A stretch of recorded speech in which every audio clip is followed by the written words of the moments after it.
All right. Power supply.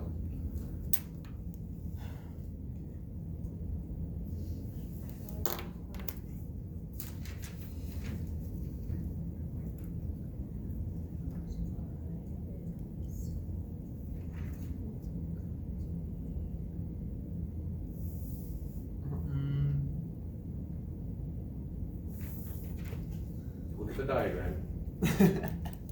What would the voltage of the power supply be equal to? The voltages of the rest of them. What do you mean by that?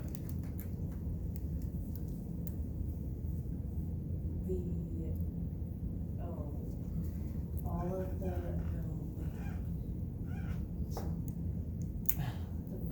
voltage.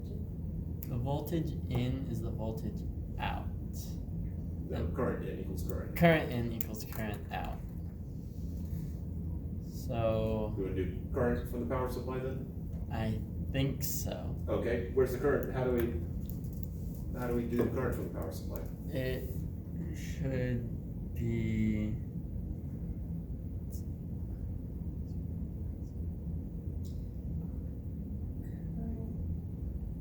should it be the addition of the current phasors for Yes. everything else? Because the current from the power supply, just imagine the current's flowing like this, current splits. So the current from the power supply has to be the current going across the inductor plus the current going across the RC series. Well, that's the current going across the RC series. That's the current going across the inductor. The sum of those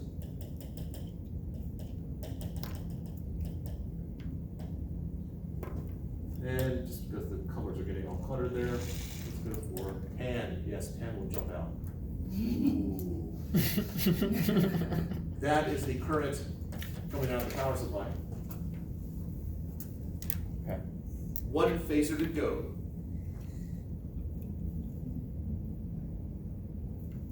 I will say, if we actually had to solve for the magnitudes here or the equations, doing it with phasors is a big pain. I mean, it can be done. It requires some good old knowledge of trig and algebra. It is simpler in a problem like this to use imaginary numbers. However, phasor diagram does not require any of that. So the voltage of the power supply.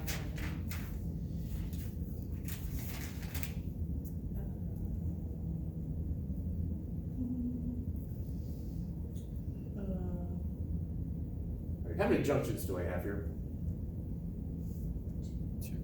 Yeah. All right, so here to here. So if I go this way across the power supply, I have the voltage of the power supply. Think about the other paths. Should not matter the path I take. What is the voltage across the power supply also equal to? Voltage across the inductor. Yes. Or across here, but this is a across simpler here. one. So the voltage across the inductor is also the voltage across the power supply.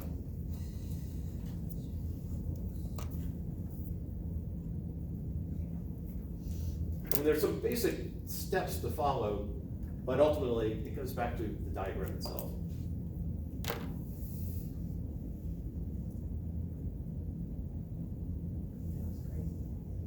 Well, that was a fun one.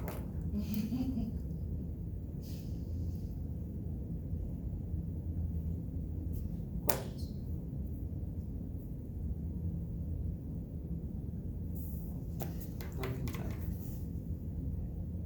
Or are there questions that you want to ask but aren't quite sure how to ask? Or are afraid to ask?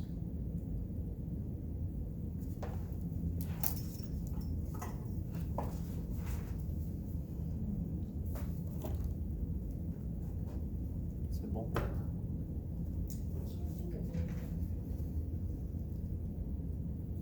Current in the circuit goes round. Except brainwashing our kids early. The voltage between the leads is the same no matter the path. The same no matter the path. I'll have to work on that. Not that I'll ever see grandkids to sing it to. Or maybe, although my daughter's in town, she did make some comment about she is expecting to have kids at some point.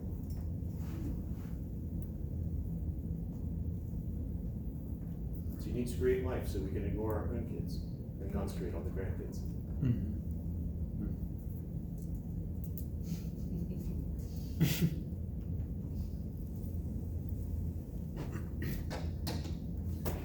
All right, questions? I enjoyed this. So, To me, it's like a puzzle, but Yeah. it is, I like it, and the reality of the kind of question that would be considered a test level question, are we looking at something more along the lines of that? Or the previous one where, I know we should be prepared for all of them, but just out of curiosity. for this circuit, for that, I guess that circuit right there, asking you to find the impedance would be a stretch. I would do that if I had such incredible faith in this class, or I was going, I'm just curious who could get this one. Yeah. We're gonna see it on the test, and we're gonna be like, okay, does he have faith in us, Or or is he just kind of testing us? But giving you that and having you come up with a phasor diagram, that definitely is fair game. Okay, phasor diagram. Asking what is the relationship between, so on this one right here, what's the relationship between VR, VC, and VL? That's- The relationship. That's the, That's- what's the mathematical relationship? That's fair game. Realities. That would be this, that would not be the first question, because you would do this first, and then that one would come out of it.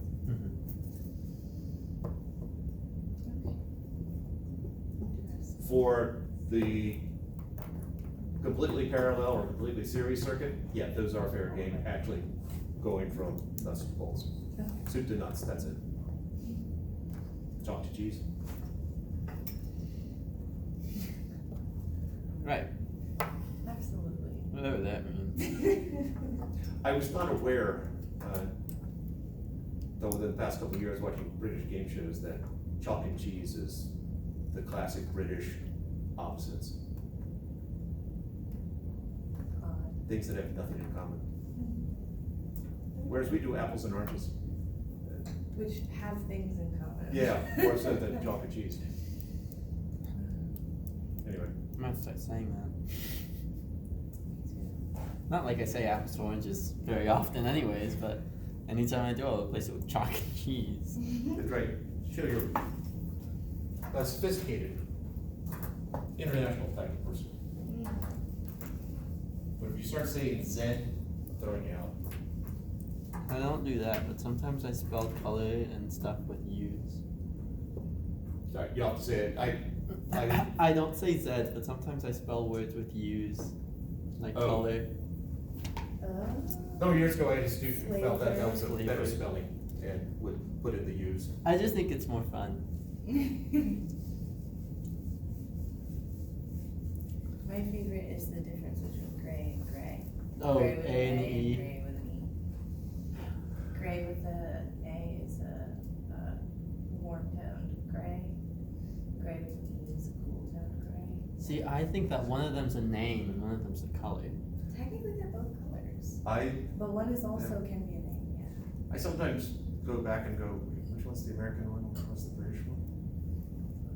Because A is American, E is British. Probably. Because I feel like in my formative years, I saw both of them the same, so I, I don't know where that one came from. A lot of them came from being shortened and through into America. I don't know why those others are different. Yeah. apparently, some of the spelling differences is that when we broke away from England, one of the first things is, I think it was one of the Websters, Oh, yeah. said, you know what, we're breaking away, let's actually put things, spell things properly. And they took out some of the, like the U's. Yeah. Might be what they did for gray, because an A sound, you would want an A there instead of an E1. stupid British jerk faces. Is that what I'm hearing from you? Yes. I Might be. thought it was because they just started to abbreviate the spellings, it cost more to print the extra letters and then it just stuck. But maybe I'm wrong on that. There's a lot of reasons that they did a lot of stuff. Maybe that multiple factors. It's all very multifaceted. Okay, My big word of the day. let's transition into blowing minds. We've already derived the relationship between times depending on how fast an object is moving. Dilation. So t equals gamma t. This is the proper time. The proper frame is going to be the frame of reference where the object's not moving.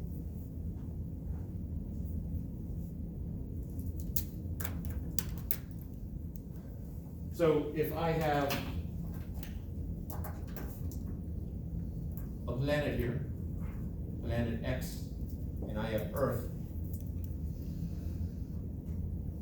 I have a rocket that zips there and zips back.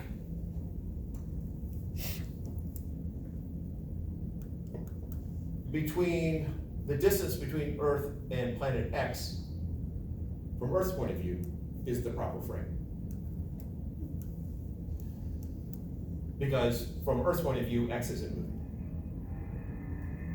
From the rocket ship's point of view, that distance would not be the proper frame. So,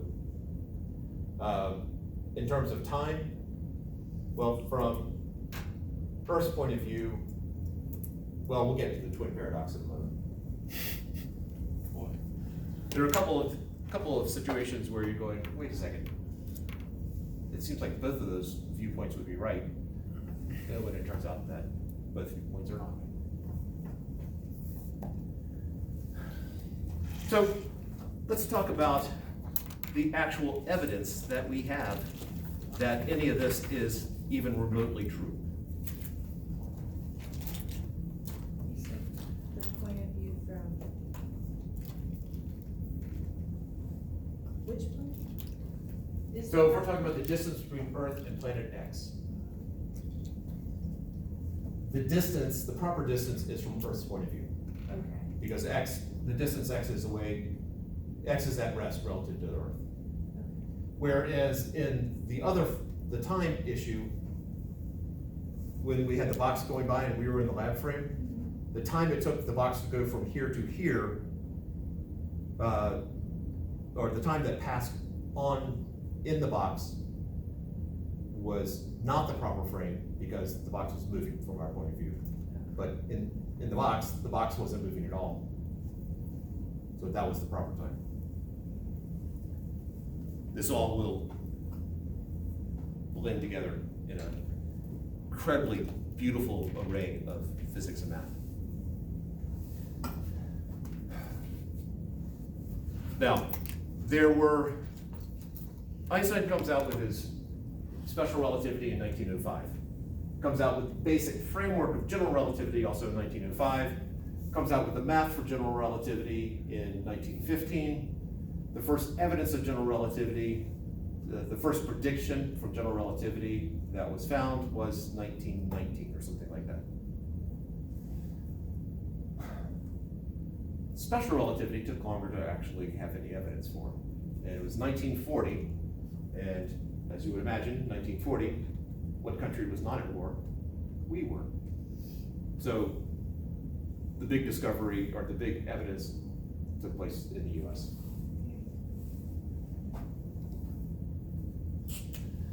It's the Rossi-Hall experiment.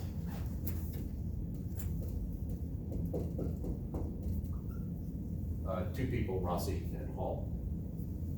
The Rossi-Hall experiment.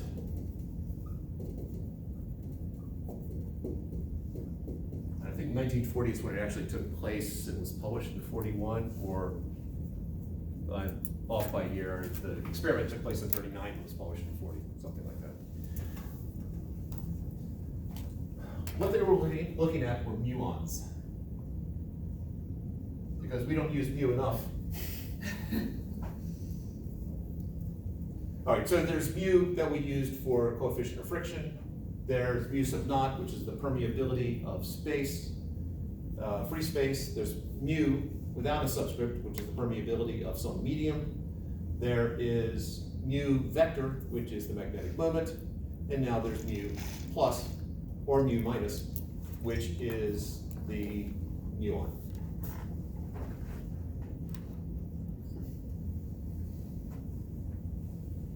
And all of that is captured in my famous video, Do Not Confuse These Mu's. And then there's, I guess, the Greek mythology where there are mu's. So a muon decays. It's not an incredibly stable particle. And it will decay into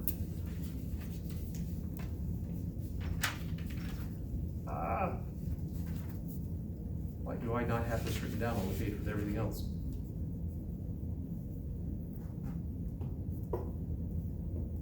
Well, it decays.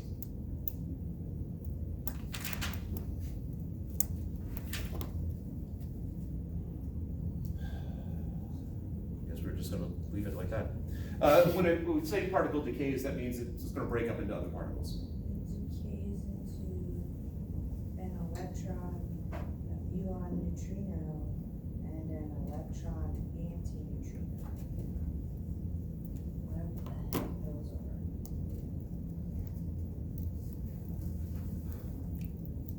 What?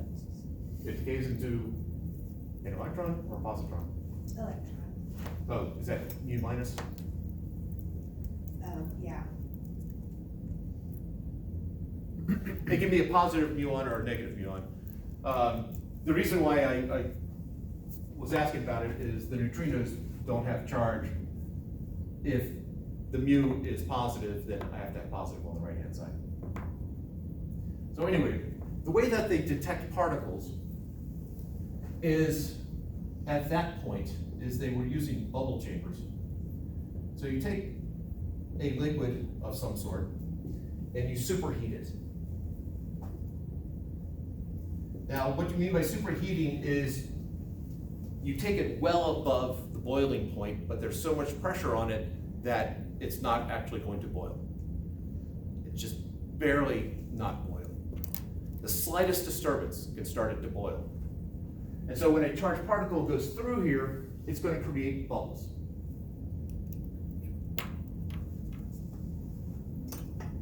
And so if I've got a bunch of bubbles like that, then I know the particle is traveling in that direction.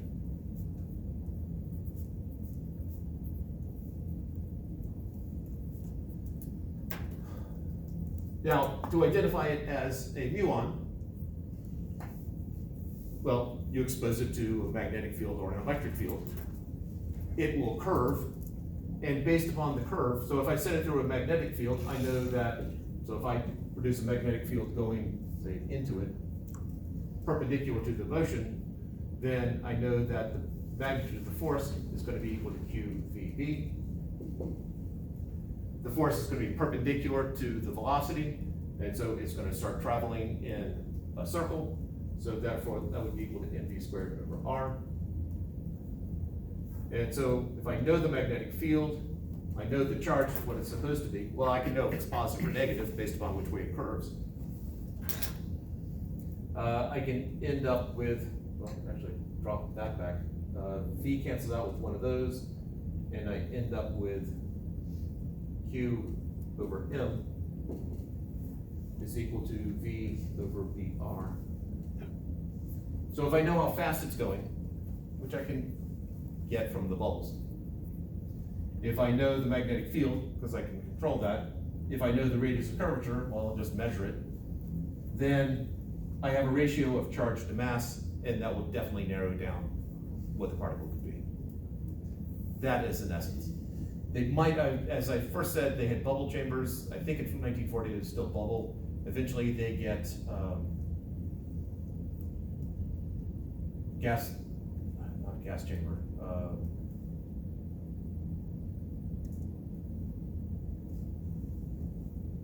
Bubble chamber, what was gas chamber?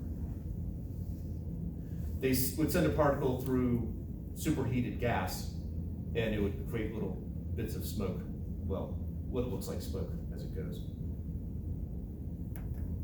There are recipes out there for if you want to make your own.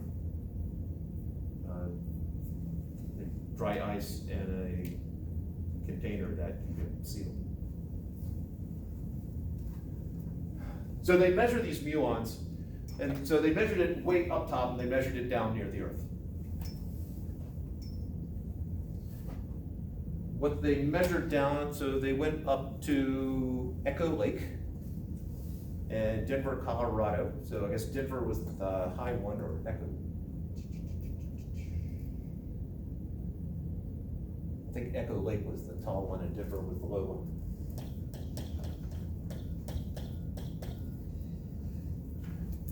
Wherever it happened to be. They went up there and they counted the number of muons. And they came up with 550 muons per hour. Now, to me, this seems like an incredibly tedious task if someone's gonna have to look at it, count. Presumably they had maybe some electronics also, or they just got some grad student to do it. But they came up with 550 muons per hour at the higher elevation. Then, in Denver, they set up a detector and they counted the number down here. They made two predictions. Prediction number one was based, assuming that special relativity was bunk, and prediction number two, special relativity had merit. So let's talk about what they would expect, and then we'll talk about what results they actually had. This one was at 6,000 feet, and this one was at 2,000 feet.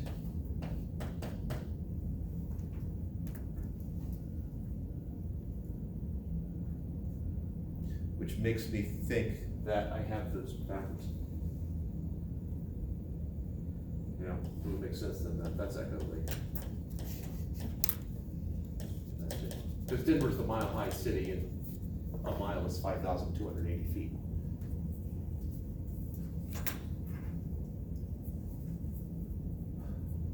All right, so what do we know about muons? Muon is more massive than a proton.